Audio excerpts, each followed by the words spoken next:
지난 추석 명절의 경험인데요. 어머니가 계시는 시골 집을 갔습니다. 그날 오후에 제가 아이들에게 산책을 하자고 말했습니다. 그때 아이들이 밖에 나가기를 싫어합니다. 그래서 혼자 시골길을 걸었는데요. 혼자 시골길을 걸으면서 이런 질문을 했습니다. 나는 왜 아이들에게 함께 산책하자고 했지? 아이들은 왜 싫다고 했을까? 여기에서 발견한 게 추억이 있냐 없냐의 차이입니다. 내가 시골길을 걸은 이유는 어릴 적의 추억 때문이고요. 또 시골에 교회가 있습니다. 도로가에 벽돌로 세워진 교회가 있고요. 또 폐허가 된 교회가 있습니다. 제가 찾아간 곳은 폐허가 된 흔적만 있는 어릴 때 다녔던 교회입니다. 그 교회 위에 동산이 있는데요. 그 동산은 어릴 적에 축구도 하고 야구를 하던, 그리고 겨울에 눈이 오면 비닐을 가지고 썰매를 타던 그 곳이었습니다. 산책을 하면서 옛날 생각을 했습니다. 그리고 추억이 삶을 부르는구나, 이런 생각을 했습니다. 나이를 먹으면 삶은 추억을 기억하고요. 또 그 추억을 먹으면서 살아갑니다. 어린 청년들은 이게 무슨 의미일지 모르지만 나이를 먹으면 추억이 그리워집니다. 지난주에 교회 식당에서 권사님이 동태찌개를 끓여주었는데요. 참 맛있게 먹었습니다. 동태찌개를 먹는데 어릴 적에 어머니가 끓여주신 그 동태가 생각났습니다. 그러면서 나는 동태를 먹는 것도 있지만 추억을 먹고 있구나. 여러분 안에 좋은 추억을 만들어 갔으면 하는 소망이 있습니다. 어떤 추억을 만들어야 할까? 오늘 성경에서 수많은 사람들의 추억의 장소가 하나 보이는데요. 많은 사람들이 예수님 말씀을 듣기 위해 모였고 그 말씀을 듣고 은혜를 받았습니다. 말씀을 들었을 뿐만 아니라 예수님 공급하시는 음식을 먹었습니다. 영의 양식, 육의 양식을 동시에 경험합니다. 오병이어 현장입니다. 보리떡 5개, 물고기 2마리로 수많은 사람들이 나누어 먹었고 또 12광주리가 남은 사건이 오병이어인데요. 그 당시에 그렇게 많은 사람들이 모였던 이유는 그날이 유월절이 가까웠습니다. 유월절에 많은 사람들이 예루살렘에 모이는데 그 예루살렘에서 예수가 행하신 수많은 기적도 사람들에게 들었을 것이고요. 그 예수님이 예루살렘 근처 벳세다 들판에서 말씀을 전한다는 그 이야기가 공유되면서 이제 수많은 사람들이 모여든 것입니다. 말씀을 듣기 위해 수많은 사람이 모였다. 이 벳세다를 어떻게 이해할 수 있는가? 오늘날 교회로 이해할 수 있습니다. 사람들이 모여서 예수님 말씀을 듣는데 여기에서 한 가지 갈등이 생깁니다. 문제가 생깁니다. 식사 시간이 되었고 많은 사람들이 무언가 먹어야 하는 상황이 생긴 겁니다. 이 상황은 일상에서 경험하는 우리들의 이야기입니다. 이때 예수님이 질문을 하는데요. 빌립에게 이르시되 우리가 어디서 떡을 사서 이 사람들을 먹이겠느냐? 이 질문은 이 문제를 우리가 어떻게 극복하겠느냐? 문제 해결 방법이 무엇이냐? 이걸 묻는 겁니다. 빌립은 예수님에게 각 사람으로 조금씩 받게 할지라도 200데나리온의 떡이 부족하리이다. 이런 의미입니다. 이 많은 사람들을 어떻게 우리가 먹일 수 있어요?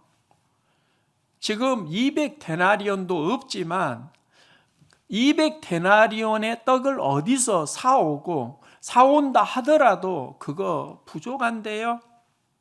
생각해 보면 굉장히 합리적입니다. 근거가 있습니다. 우리들의 이야기입니다.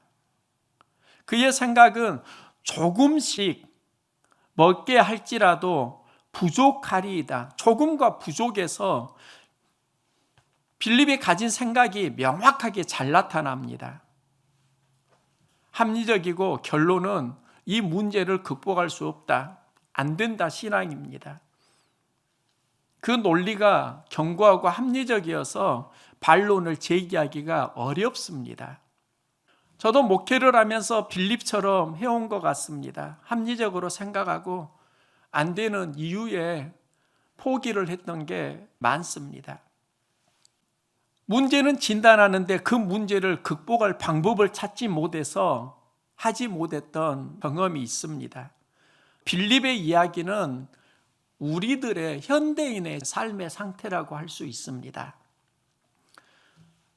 이때 안드레가 현장에 나가는데요. 예수님 말씀을 듣고 방법을 생각하다가 일단 현장에 나아갑니다. 그리고 그곳에서 한 아이를 만나는데 보리떡 5개 물고기 2마리를 가지고 예수님 앞에 나옵니다. 제가 목회를 하면서 몸으로 체득한 게 하나 있는데요. 무엇을 하려고 하면 말씀을 품고 현장에 나아가는 용기가 중요하다.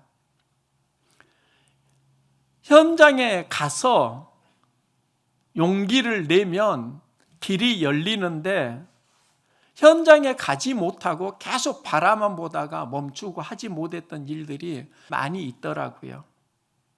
현장에 가야 힘과 용기, 지혜가 생긴다는 것을 체험했습니다.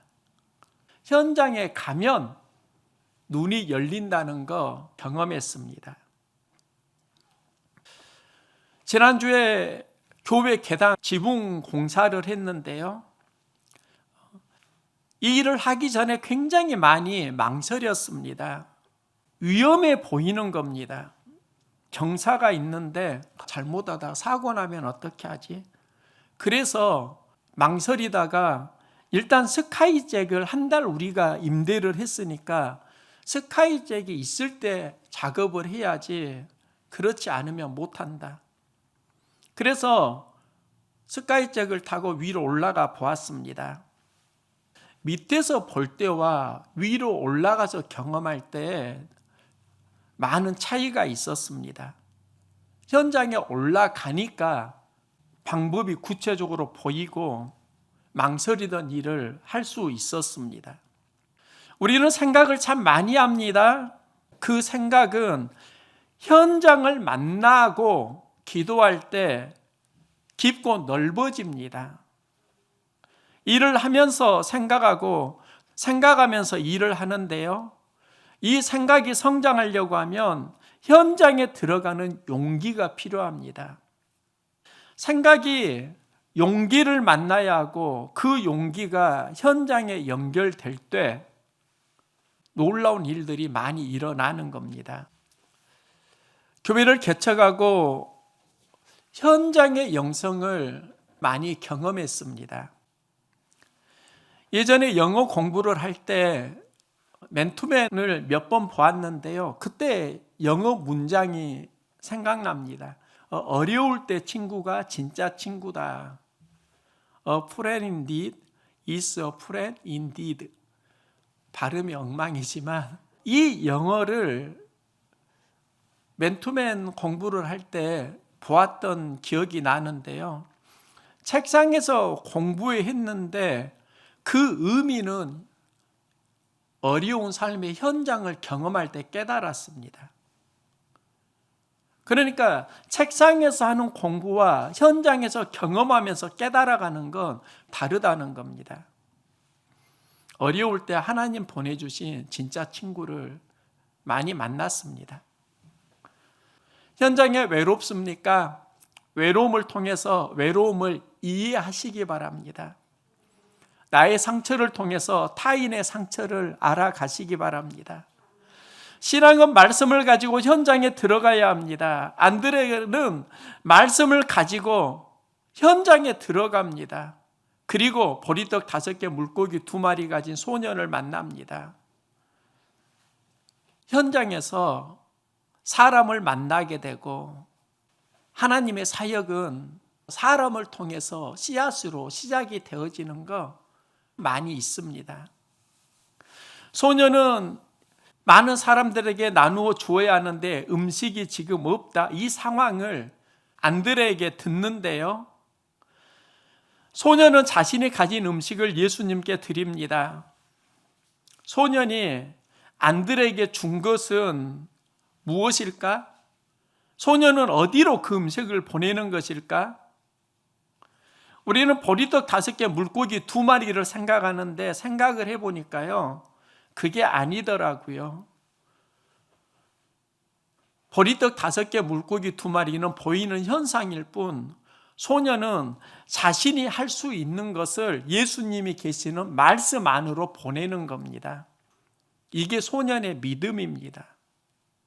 2가지 신앙이 있습니다. 하나는 자신을 말씀 안으로 보내는 신앙입니다. 다른 하나는 말씀 밖으로 넘어가는 신앙입니다. 기적은 우리를 말씀 안으로 들어 보낼 때 일어납니다. 바울은 고린도전서에서 이렇게 말합니다. 형제들아, 내가 너희를 위하여 본을 보였으니 기록된 말씀 밖으로 넘어가지 말라. 전후 맥락을 보면은요, 말씀 밖으로 넘어가지 말라. 이 말씀 이전에 맡은 자에게 구할 것은 충성이라고 말합니다. 바울은 충성의 삶을 살았고요. 그 충성이 말씀 밖으로 넘어가지 않는 삶.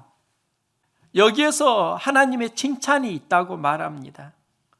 그러니까 맡은 자들이 가져야 하는 충성은 말씀 안에 들어가는 것이고 이 삶을 하나님이 칭찬하신다. 이게 바울의 믿음입니다.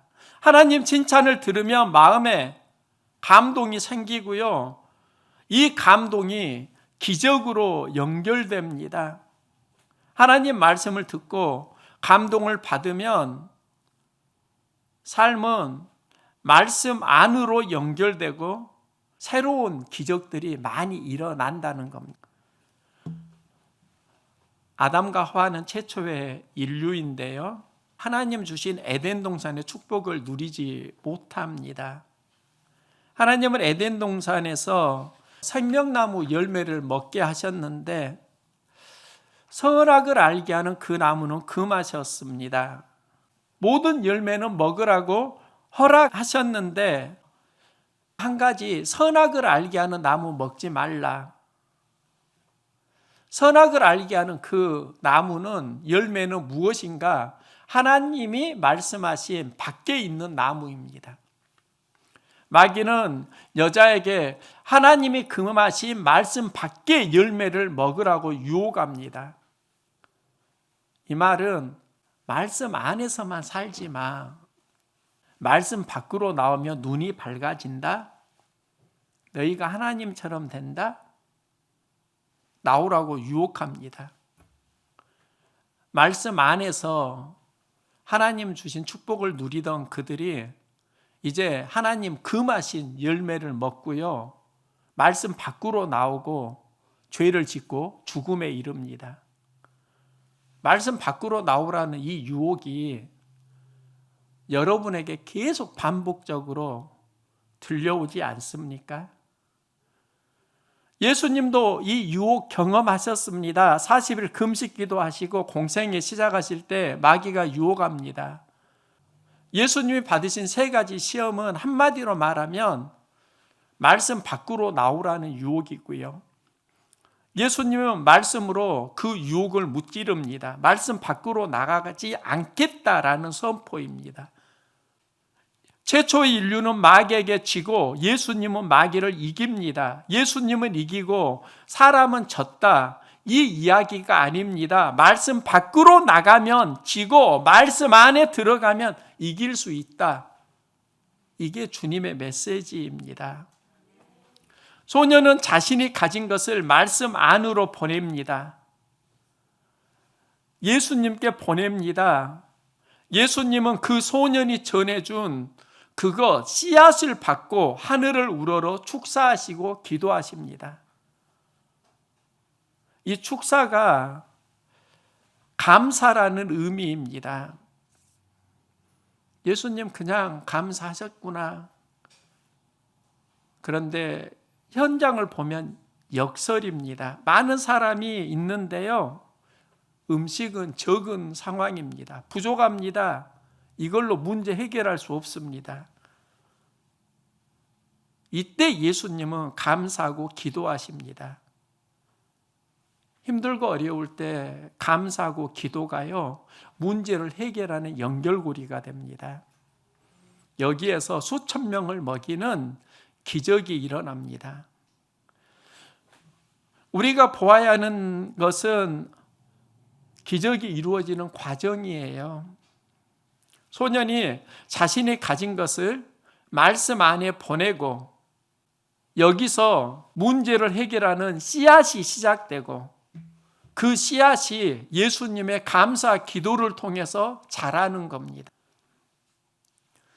재직회에서 한 분이 이런 말을 했습니다.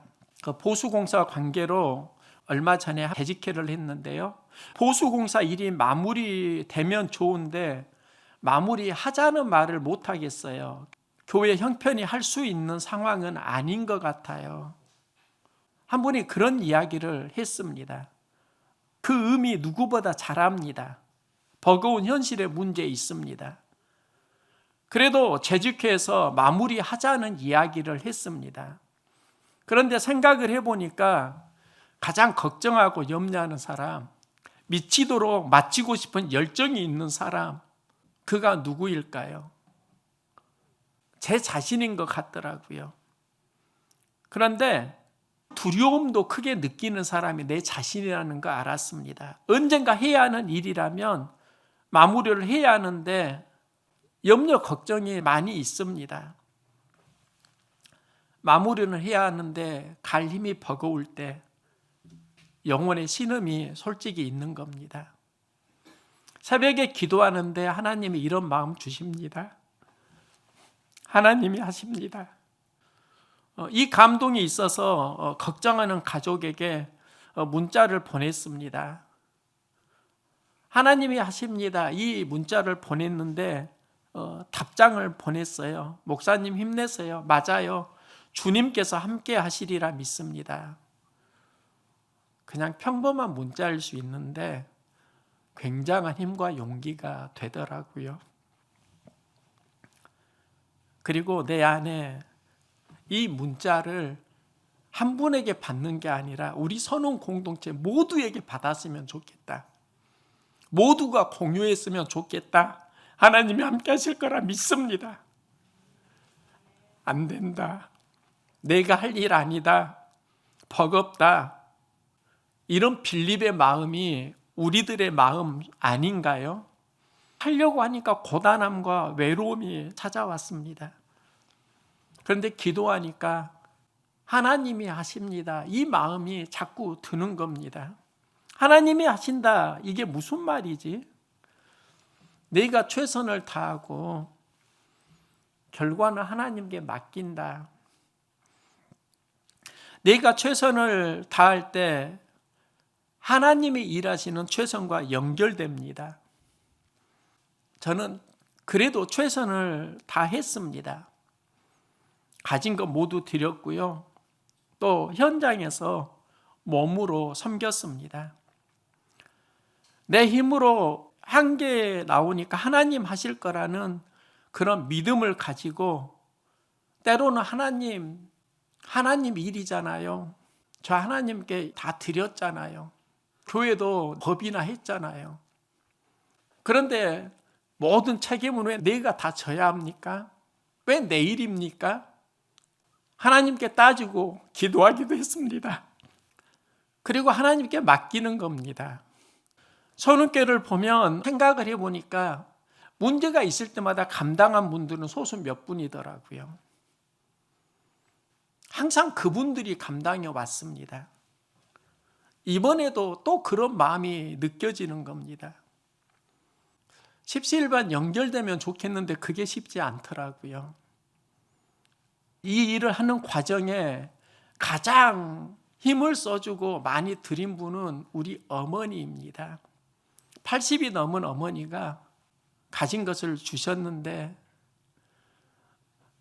그게 현장에서 어느 순간을 감당하는 데는 굉장히 큰 힘이었습니다. 그런데 마음은 솔직히 편하지 않더라고요. 오병이어 기적이 무엇일까? 소년이 보리떡 5개 물고기 2마리로 문제를 해결할 수 없다는 것 알고요. 그래도 자신이 할 수 있는 것을 하나님께 드립니다. 큰 것은 아니지만 말씀 안으로 내가 가진 것을 보냅니다. 여기에서 오병이어 기적이 시작됩니다. 우리 선운교회는 올해 상상 이상의 일을 했습니다. 화단을 만들었습니다. 창고를 지었습니다. 교회 전면, 측면 보수공사를 했습니다. 이 일을 하고 되어지는 것을 보면서 참 행복감 많이 느꼈습니다. 동시에 고단함도 솔직히 느꼈습니다. 안 될 것 같은데, 못 할 것 같은데 되어지는 일을 보면 신기하고 행복했습니다. 감당해야 하는 어려움 만나면 마음은 참 고단했습니다. 이 과정에 내 영혼 안에 하나의 찬양이 들려왔는데요. 그 찬양이 주가 일하시네. 직접 부른 곡은 아닙니다. 그래서 제가 악보를 뽑아서 다시 들었는데요. 날이 저물어 갈 때, 빈들에서 걸을 때, 그때가 하나님의 때, 내 힘으로 안 될 때, 빈손으로 걸을 때, 내가 고백해 여호와 이래, 주가 일하시네, 신뢰하는 자에게. 내 힘으로 안 될 때 주가 일하신다. 경험하고 싶더라고요. 소녀는 이 추억을 경험합니다. 내 것이 말씀 안에 들어가니까 하나님 일하시는 기적을 소녀는 경험합니다. 먹을 것이 소년에게만 있었던 건 아닙니다. 어른도 있었을 겁니다. 어른은 왜 못 드리고 소년은 드렸을까? 어른은 자신이 가진 것으로 해결 안 된다는 것을 알았습니다. 내가 가진 걸로 해결이 된다고 하면 그는 드렸을 겁니다. 드리지 못한 어른들이 우리들의 생각입니다. 소녀는 자신이 가진 것을 예수님께 드립니다. 말씀 안에 보냅니다. 여기에서 하나님이 일하시고 기적이 일어납니다. 생각하는 것보다 더욱 크게 이루시는 하나님. 이 찬양 가사가 내 영혼에 또 들려오더라고요. 내 힘으로 안 될 때 하나님이 하십니다. 이 고백을 추억으로 만들어가고 싶지 않으신가요? 이 추억을 좀 만들고 싶어요. 내 힘으로 안 될 때 말씀 안에 들어가면 하나님이 일하시고 하나님이 이루시는 경험, 이 추억을 우리 선원 공동체가 한번 만들었으면 솔직히 간절합니다. 하나님 행하십니다. 내 힘으로 안 될 때. 그런데 그 과정에 나는 할 수 없어요. 그게 아니에요. 여러분 상황 다 알아요. 근데 몇 명만 관심을 가지고 책임감을 느끼고 우리 교회가 좀 약하구나. 이 마음들이 함께 공유되어지고 하나님 행하시는 일을 함께 경험해 가면 이게 우리 선원 공동체의 추억일 수 있겠구나. 하나님이 행하십니다. 이 고백을 함께 공유해 가기를 소망합니다. 하나님이 행하실 거예요. 하나님이 이루실 거예요. 나중에 믿음의 추억이 될 거예요. 하나님의 행하시는 일이 우리의 믿음이 되고 그 기적이 우리의 신앙의 추억으로 자리 잡을 수 있기를 소망합니다.